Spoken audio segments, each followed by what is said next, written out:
దేవుని పరిశుద్ధ నామానికి స్తోత్రం కలుగును గాక.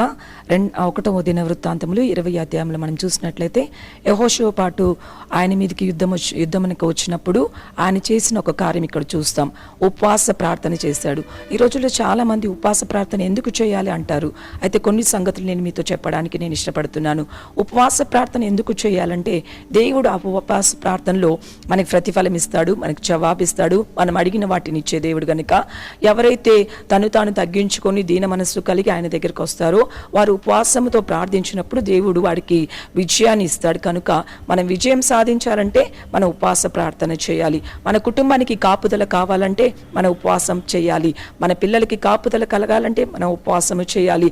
ఎందుకంటే దేవుని కాపుదల లేకపోతే నీకు నాకు నీవెక్కడ ప్రయాణము చేసినా కూడా సైతాను నన్ను నేను వెంబడిస్తూనే ఉంటాడు.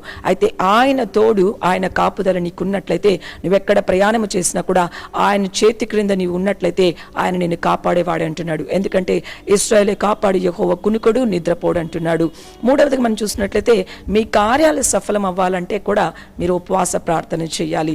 మనం అనేక సువార్తలు చూస్తున్నాం. మత్తయి సువార్త, లూకా సువార్త, మార్కు సువార్తలు, ఆ 3 సువార్తలు కూడా చూసినట్లయితే శిష్యులు వచ్చి అడుగుతున్నారు, ప్రభువా ఇది ఎందుకు ఈ దయ్యం పట్టిన వ్యక్తి దగ్గర నుంచి ఆ దయ్యము వెళ్ళిపోలేదు అంటే ఇది సాధారణమైన ప్రార్థన ద్వారా వెళ్ళేది కాదు.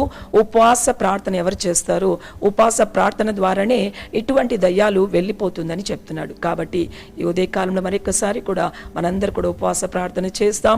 మన జీవితాల్లో విజయాలు పొందుకుందాం. మన కుటుంబానికి కాపుదలు దొరుకున్నట్లు మనం ప్రార్థన చేసుకుందాం. అంత మాత్రము కాకుండా మనము చేసే ప్రతి కార్యాలు కూడా సఫలమగునట్లు దేవుడు తన కృపను దయచేస్తాడు. కాబట్టి మనమందరూ కూడా ఏకీభవించి ప్రార్థనలో మనం ప్రార్థించుకుందాం. దేవుడి మాటలు దీవించునుగాక. ఆమేన్.